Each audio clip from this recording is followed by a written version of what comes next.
The jungle seemed alive, not just with the sound of birds and insects, but with an ancient hum that pulsed beneath the earth. Isabella Torres stepped off the narrow trail, her boots sinking into the wet soil, as if the land itself were testing her resolve. She was the youngest on the expedition, barely 28, and yet every step carried the weight of a lifetime's worth of proving herself. Her professors had called her promising, her peers called her lucky, but the older archaeologists in the camp barely looked her in the eye. To them, she was the girl with theories and enthusiasm, but no grit. She knew they whispered about her late-night hours in the university lab, her relentless digging through archives that most had abandoned. But Isabella had a secret, one she'd carried since childhood. Her grandfather, a Mayan descendant, had once taken her deep into the forest and shown her a fragment of carved stone, whispering that it belonged to a place where the gods themselves hid from man. The air thickened as she pushed forward. Vines hung like heavy curtains, and each step was accompanied by the squelch of mud and the snap of branches. The team was a mile behind her, still cataloguing pottery shards while she moved with a singular focus. Somewhere ahead, beyond the curtain of green, she felt the pull of something waiting. She paused at a clearing, letting her fingers trail along a mound of moss-covered stone. Her breath caught. The texture beneath was not random rock, but carved lines, geometric and deliberate. Her heart thudded. This wasn't a fallen wall. This was the edge of something buried. The designs were faint but familiar, glyphs she'd studied in a codex her grandfather had given her, glyphs most dismissed as mythological symbols. In that moment, she remembered the last conversation with him before he died. "One day," he had told her, "you will hear the jungle speak, and when you do, you must listen, even if no one else does." A rustle in the undergrowth snapped her back. She turned, half expecting one of the older archaeologists to appear, ready to mock her for wandering off. But no one was there, only the trees leaning in as though eager witnesses. She pulled her small field notebook from her bag, sketching the lines quickly, almost feverishly. This was more than an anomaly. This was the beginning of something her gut told her could change everything. Her pulse quickened. She knelt and began brushing away centuries of dirt with her gloved hands. A larger pattern emerged, concentric circles, a serpent winding inward, its head pointing to a small square at the center. It wasn't decoration. It was a map carved into the very stone she knelt upon. And then she saw it, just beyond the moss-covered edge, a narrow, vertical crack in the wall, so fine it would vanish if she looked away. She slid her fingers inside. The stone was cool, smooth and recessed, as if meant to be pulled or pushed. Behind her, voices began to call her name. The camp had noticed her absence. She hesitated, torn between returning to the group and staying here, guarding this place from the prying eyes of those who would claim it as theirs. Her jaw set. She wouldn't let this be taken from her. Not this time. She took one last look at the glyphs, committing them to memory, then stepped back into the trees, her heart pounding with the knowledge that she had found something that had been waiting for over 1,000 years. The jungle's hum followed her all the way back, as though whispering, "Hurry," before they find it first. By dawn the next day, Isabella was already awake, pacing the perimeter of the camp, with her canteen in hand. The humidity clung to her skin like an extra layer, and the chorus of howler monkeys was a constant reminder of the untamed wilderness pressing in on all sides. The others slept soundly in their tents, their faith placed in the slow grind of standard excavation. But Isabella's mind was fixed on the wall she'd found, the one she hadn't told anyone about. Her plan was simple: slip away before breakfast, reach the site, and document everything before anyone else caught on. She'd even packed her small camera, extra memory cards, and her grandfather's old bone-handled brush, but as she bent to lace her boots, a shadow moved just outside her tent flap. "Early riser, huh?"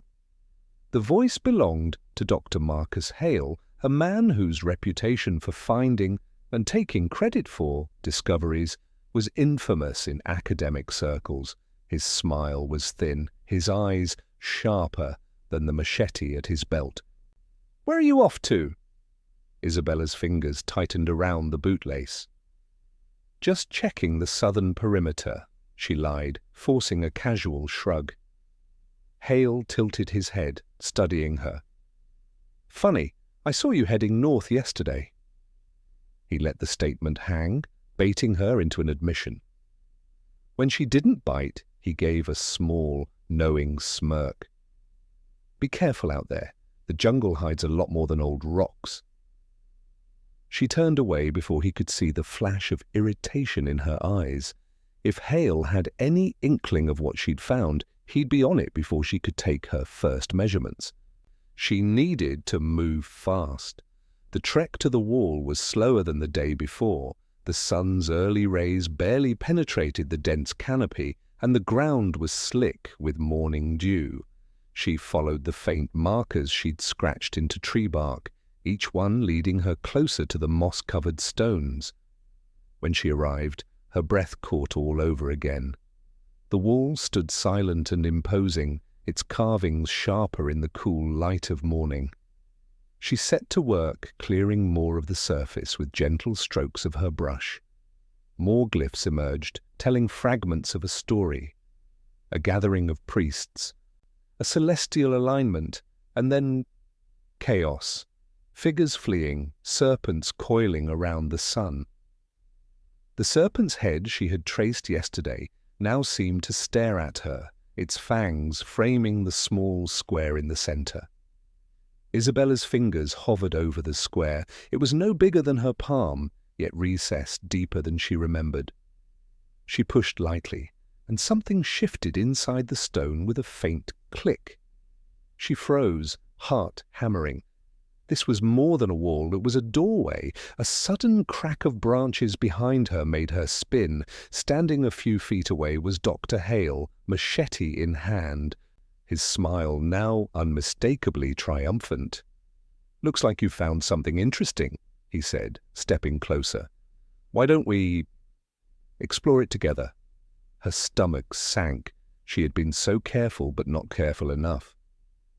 Hale's gaze moved over the glyphs, his fingers brushing the serpent's head, as though claiming it by touch alone.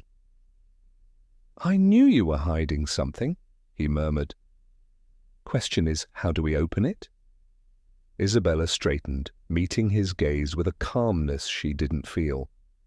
"We don't," she said firmly. "Not yet." But Hale only chuckled, the sound low and certain. "Oh, I think we do."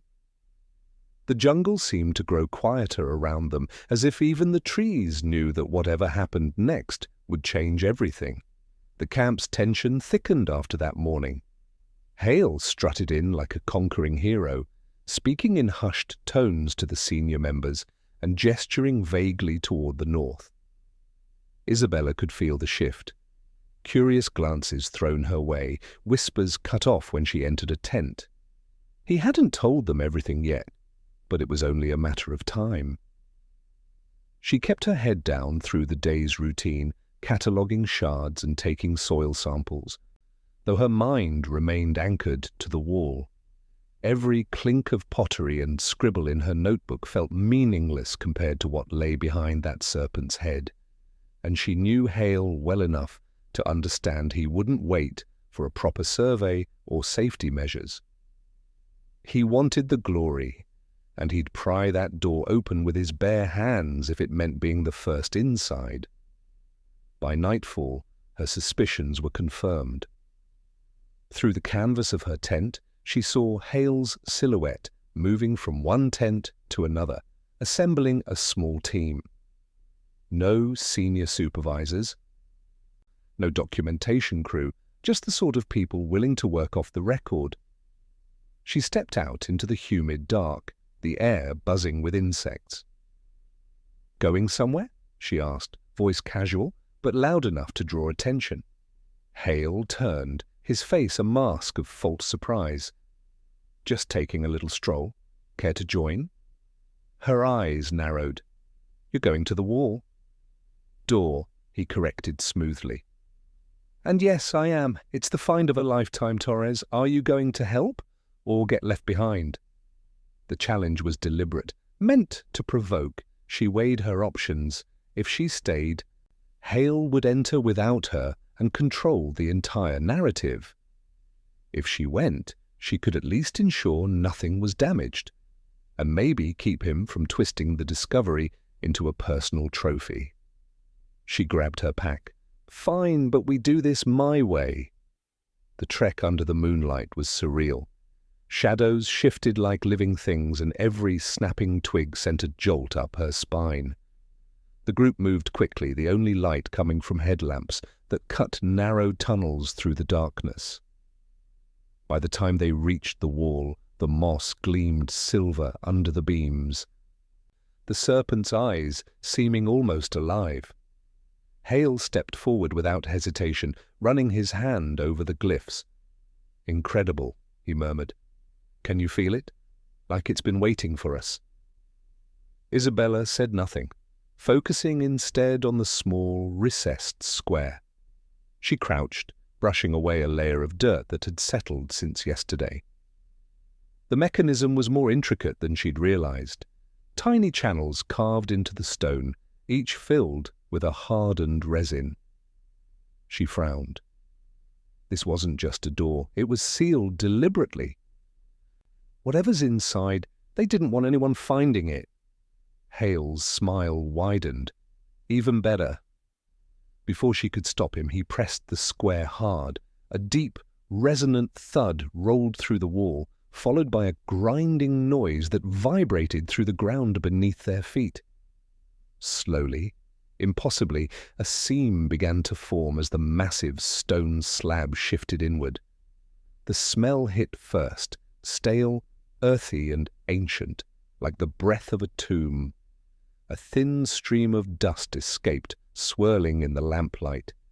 Isabella's heart pounded. She glanced at Hale, whose expression was pure triumph. But beneath her awe, a knot of unease tightened in her stomach. Her grandfather's words echoed in her mind. Some doors are not meant to be opened, and yet here they were, standing before one that had been closed for 200 years, about to cross a threshold from which there might be no return. The grinding stopped with a final shudder, and silence swallowed the clearing. Before them yawned a narrow opening just wide enough for a person to slip through sideways. The air seeping out was cool and damp, carrying the faint tang of minerals and something older, a scent that made Isabella's skin prickle. Hale leaned in first, his headlamp cutting a beam into the darkness. "Looks stable enough," he said, though his voice carried a tremor of excitement. Without waiting for agreement, he ducked inside. Isabella hesitated. Every instinct screamed at her to slow down, to think, to remember the warnings etched into the glyphs, but the sound of Hale's boots scraping on stone ahead spurred her forward. She followed. The beam from her headlamp dancing over walls that pulsed with intricate carvings, priests in elaborate headdresses, celestial bodies aligned in perfect symmetry, and lines of text in the looping, elegant script of the classic Maya. Just a few steps in, her breath caught. Embedded in the wall to her right was a small jade plaque, its surface polished to a mirror-like sheen.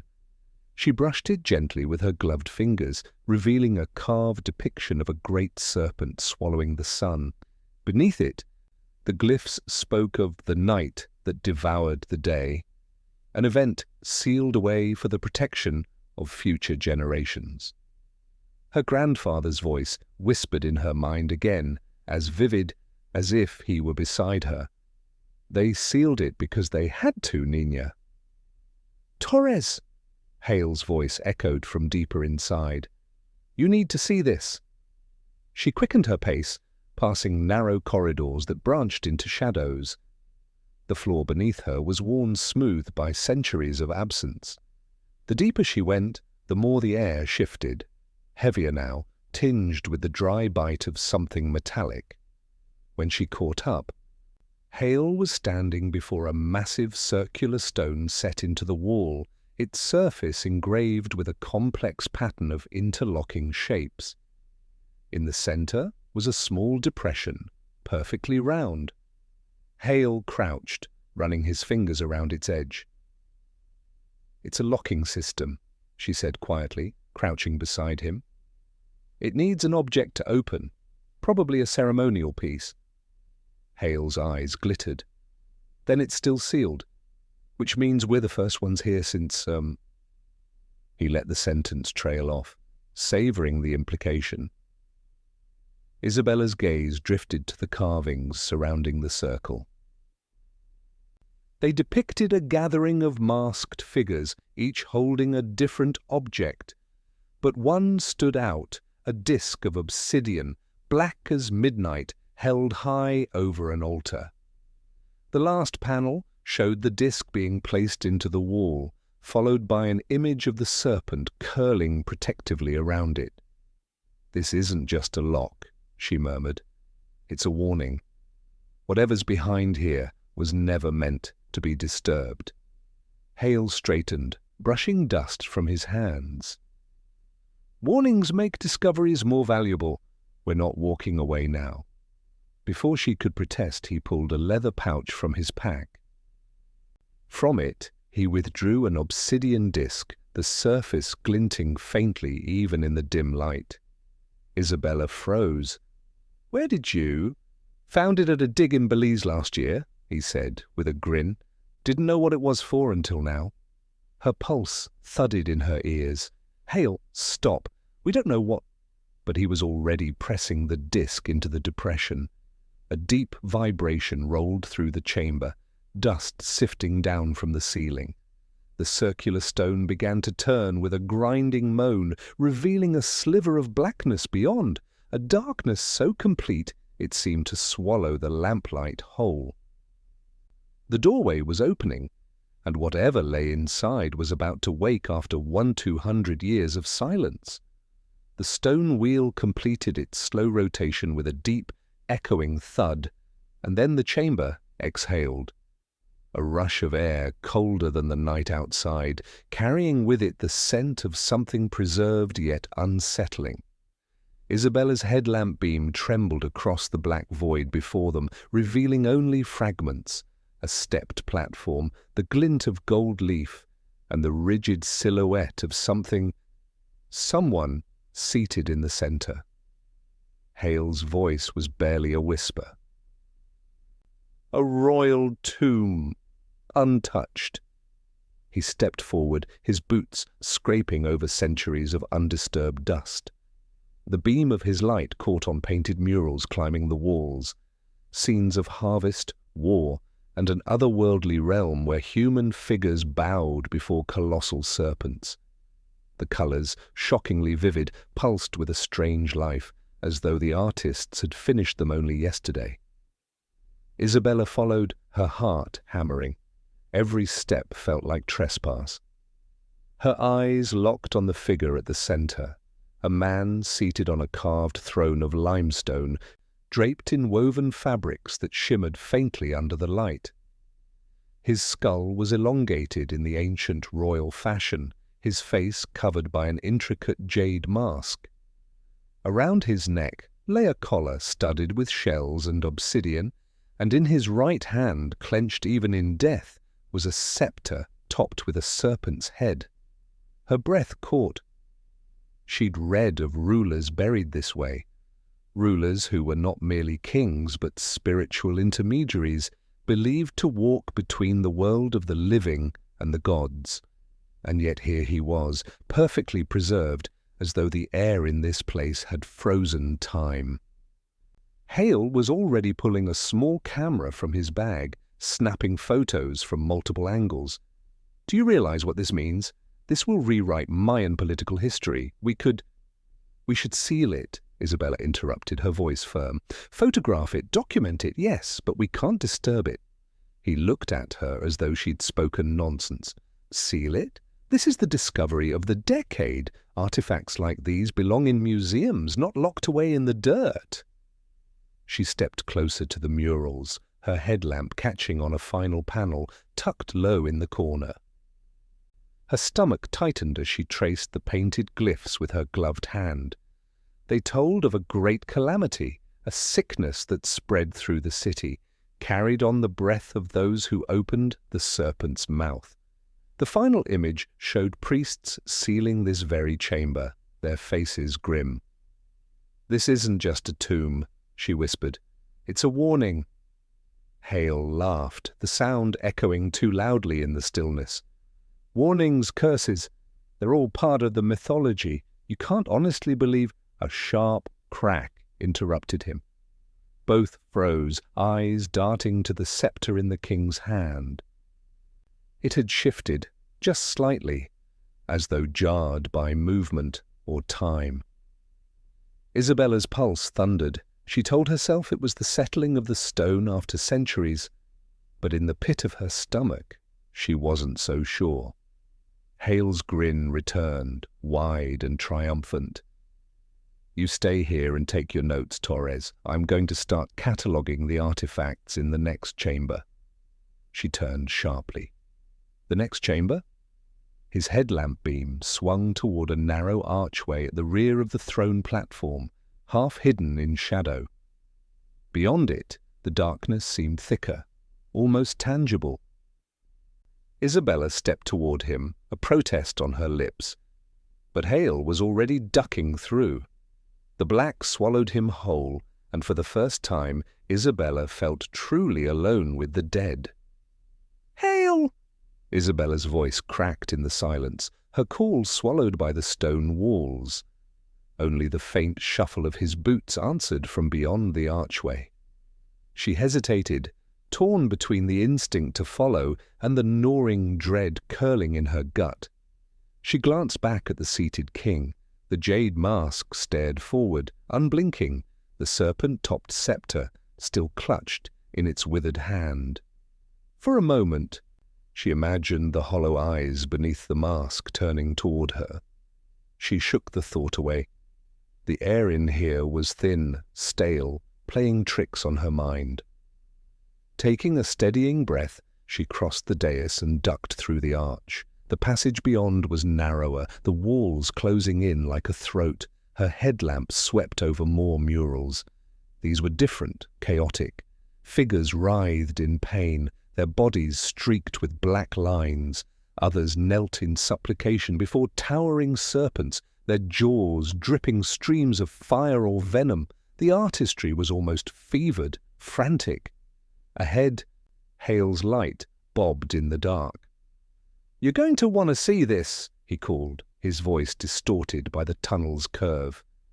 When she caught up, they stood in a chamber, smaller than the first, but even more unsettling. At its center was a low stone altar, and on it lay a circular depression, the exact twin of the locking mechanism they had opened earlier. Around it, 4 stone jars sat sealed with hardened resin, each topped with a carved lid in the shape of a different animal: jaguar, bat, vulture, and serpent.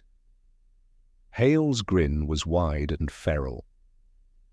"Ceremonial offerings, probably full of precious stones or herbs. Imagine the market value." "They're sealed for a reason," Isabella said sharply, stepping closer to inspect the altar. Her gloved fingers brushed over faint glyphs etched into the stone surface.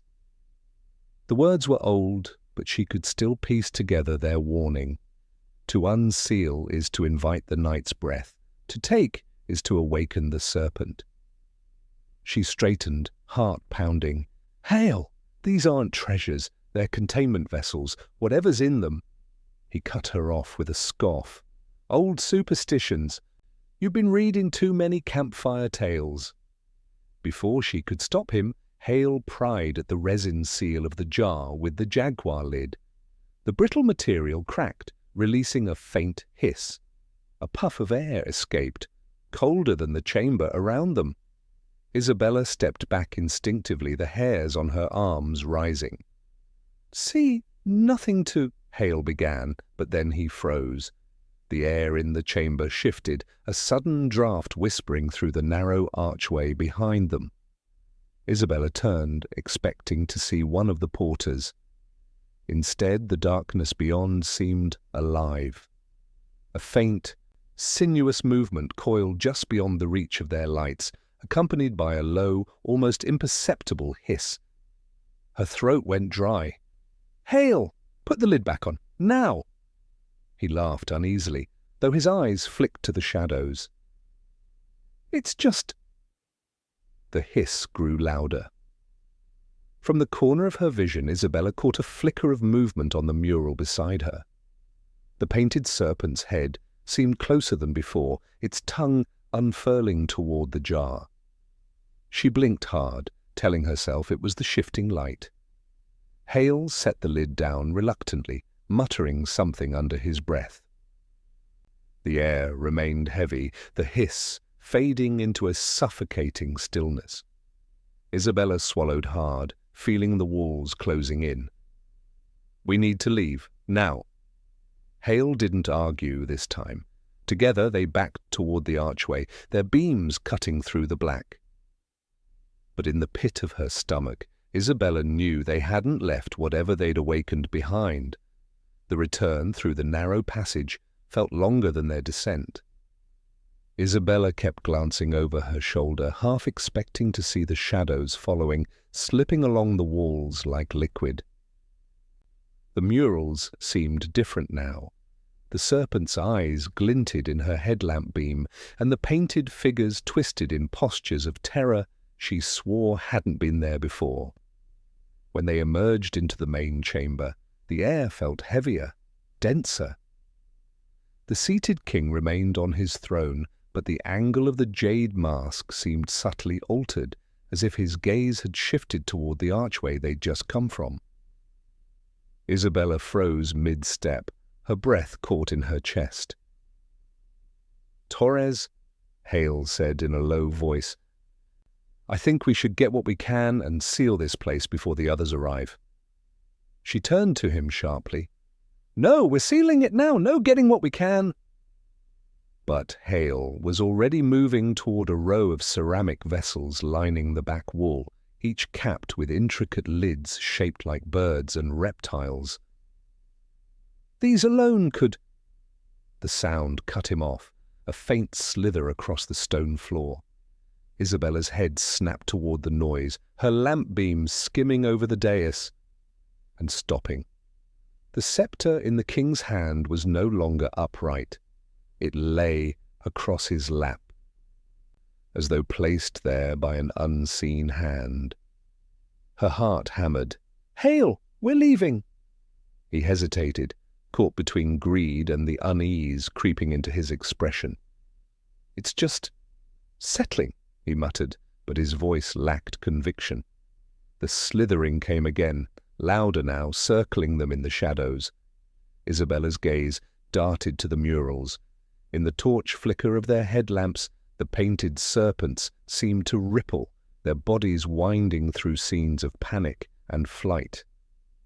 Suddenly the temperature in the chamber dropped, their breath turning faintly visible. Isabella's skin prickled. She remembered the glyphs in the second chamber, the warning about the night's breath. "Hale," she said, her tone cutting through the air. "Look at me. We can't control what's in here." For a moment, he looked ready to argue, but then a sharp crack echoed through the room. Dust sifted from the ceiling. The stone doorway they had entered through groaned, its seam beginning to close. "That's our cue," Isabella said, already moving. They sprinted toward the narrowing gap, their light jerking wildly across the carved walls. Just as they reached it, a rush of cold air whooshed past them from inside, carrying with it a low hiss that seemed almost amused. They stumbled into the humid night beyond, gasping as the warm air wrapped around them again. Behind them, the stone door sealed with a final echoing thud. For a long moment, neither spoke. The jungle was alive with its normal chorus once more, but to Isabella every sound seemed like a veil over something deeper, a hum she'd felt since the moment she first touched the wall. Hale broke the silence. "We keep this between us. No one else needs to know what happened in there." Isabella looked at him, the lamplight catching the edge of her expression. "You're right," she said quietly, "but not for the reason you think." She turned toward the camp, already deciding that some discoveries were better left buried, not just for their own safety, but for the safety of everyone who might be tempted to open the serpent's mouth again. 3 months later, the jungle rains had begun in earnest, drumming against the tin roof of the small research station where Isabella sat reviewing her notes. The photographs she'd taken of the wall and the first chamber lay spread across the table, each image carefully labelled and sealed in archival sleeves.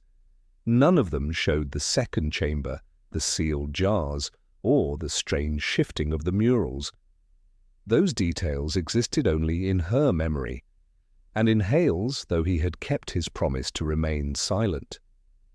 Officially, the dig report described the site as structurally unstable, a partial survey, suspended indefinitely due to safety concerns. The funding committee accepted it without question. The jungle was full of dangerous ruins, after all. But Isabella knew the real reason the door had been left to the earth. Some places demanded their silence. Hale had left the project soon after, securing a position at a university in Europe. She'd heard rumors he spoke of an undiscovered Mayan royal site in vague, boastful terms, but never with enough detail for anyone to find it. For once, his ego seemed tempered by the memory of what they'd both felt in those chambers. She leaned back in her chair, the scent of damp paper and coffee grounding her in the present. Still, her thoughts drifted back to the moment the stone slab had closed behind them and to the breath of cold air that had followed them out.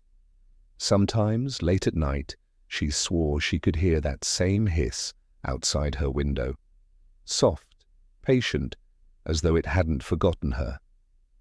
A soft knock on the door pulled her from her thoughts. It was Matteo, one of the younger archaeologists from the camp. He held a wrapped parcel in his hands.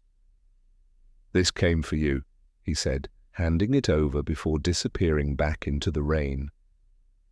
Isabella set it on the table, her fingers hesitating before peeling back the paper. Inside was a small jade plaque, the same serpent swallowing the sun she had brushed clean on the wall that first morning. There was no note, only a smear of reddish-brown dust clinging to its edges. Her pulse quickened. She turned it over in her hands, tracing the familiar lines. The glyphs etched on the back were new to her. 4 words in the old tongue that she could only partly translate. The mouth waits open. She placed the plaque back in its wrapping, sliding it into the deepest drawer of her desk. She would not destroy it, but she would not display it either. Some objects, like some truths, were not meant for casual eyes. As the rain hammered the roof above, Isabella looked out into the dripping green of the jungle. Somewhere out there, the serpent's mouth remained sealed, but she knew it would not stay that way forever. And when it opened again, she only hoped it would be found by someone who could hear the jungle's whisper and choose to listen. Moral: respect for the past is not just about preserving artifacts, but honoring the boundaries ancient peoples set for reasons we may never fully understand. Some doors, once opened, can never truly be closed. If this story touched you, subscribe to the channel to discover more stories about how extraordinary people turn humiliation into triumph.